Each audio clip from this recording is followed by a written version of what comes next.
तालिबान का जो मकसद है या उनकी जो विचारधारा है वो हम और आप सभी जानते हैं कि जैसा वो कहते हैं, जैसा वो दावा करते हैं कि हम इस्लामिक स्टेट बनाना चाहते हैं। हम एक इस्लामिक नज़रिए की बुनियाद पर मुल्क बनाना चाहते हैं।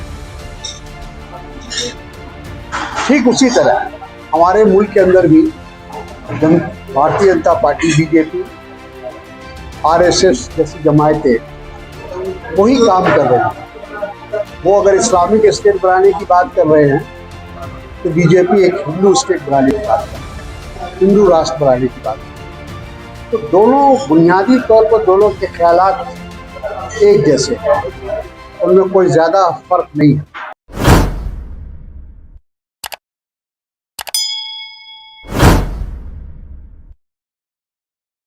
फिरका परस्ती चाहे वो किसी भी मजहब की हो, किसी भी धर्म की हो, फिरका परस्ती कौमी तंजीम मानकर चलती है कि हम इस नज़रिए के हैं कि मुस्लिम फिरका परस्ती भी उतना ही खतरनाक है, मुस्लिम कट्टरपंथी भी उतना ही उनके लिए मुज़िर है जितना हिंदू कम्युनलिज्म है या किसी भी जात का या मजहब का कम्युनलिज्म। कम्युनलिज्म ही कम्युनलिज्म, सांप्रदायिकता, फिरका परस्ती अपने आप में एक खतरनाक नजरिया है। तो इसलिए इससे कैसे लड़ा जाए, तो कौमी तंजीम जब से कायम हुई, जैसा आपको बताया गया कि 1986 में हम लोगों ने कायम किया था और उसमें तमाम जो सेकुलर मिजाज के लोग थे उनको हम लोगों ने शामिल किया था। और जहाँ तक हम लोगों से मुमकिन हुआ हम लोगों ने कोशिश की, खासतौर पर नौजवानों को, जो मुस्लिम नौजवान थे उनको जोड़ने की कोशिश की और उनके जहन को जो कट्टरपंथी मिजाज के लोगों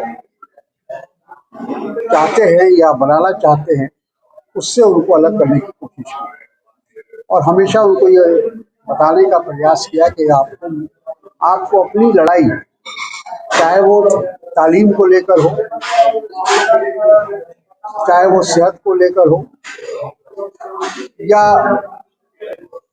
माली हालत सुधारने की बात हो, रोजगार हो, कोई भी जो भी हमारा मसला है उसको हम हासिल कर सकते हैं।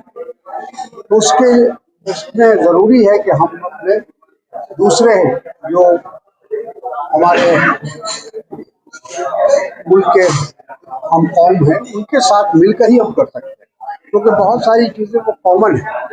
बेरोजगारी का मसला ऐसा नहीं है कि सिर्फ ये किसी एक धर्म या एक जात तक सीमित है। सभी लोग हिंदुस्तान के अंदर जो नौजवान हैं वो किसी भी मजहब व मिल्लत से उनका ताल्लुक हो, उनको बेरोजगारी उनके लिए एक बहुत बड़ा मसला है। उसी तरह गरीबी है, उसी तरह से सेहत का मसला है, एजुकेशन का मसला है। ये तमाम चीज़ें बहुत कॉमन हैं और हम लोग तभी कामयाब हो सकते हैं जब हम लोग मिलकर उसको हासिल करने की कोशिश करें।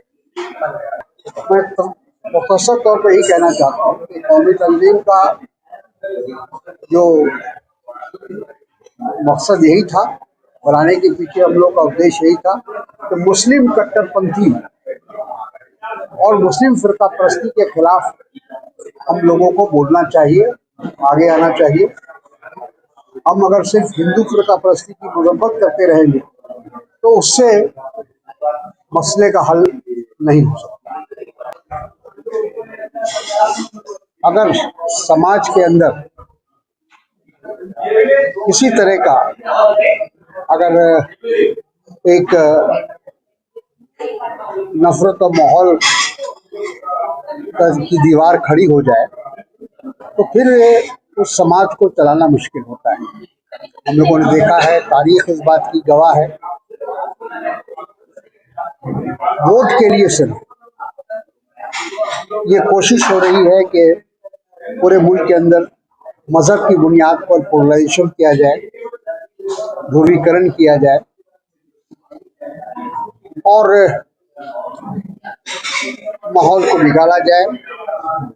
खास तौर पर जो मुस्लिम जमायत है या मुस्लिम जो हमारे लोग हैं, उनको एक सोची समझी साजिश के तहत मेन स्ट्रीम से, मुख्य धारा से को अलग करने की एक साजिश चल रही है और जो बहुत ही खतरनाक है।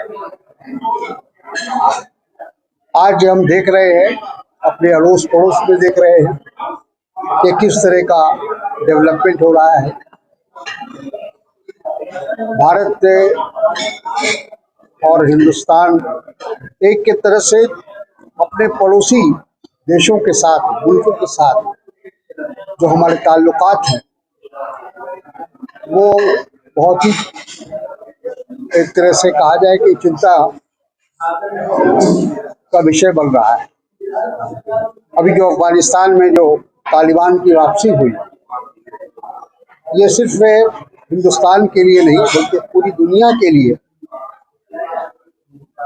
एक मैसेज है कि जिनको दुनिया ने ये माना और भारत में खास तौर पर कि जो हम आतंकवादी जहनियत के लोग हैं, उनके खिलाफ हम लड़ते रहे हैं, उनकी मुखालफत करते रहे हैं, लेकिन हालात कुछ इस तरह से बने कि उनकी वापसी हो रही है।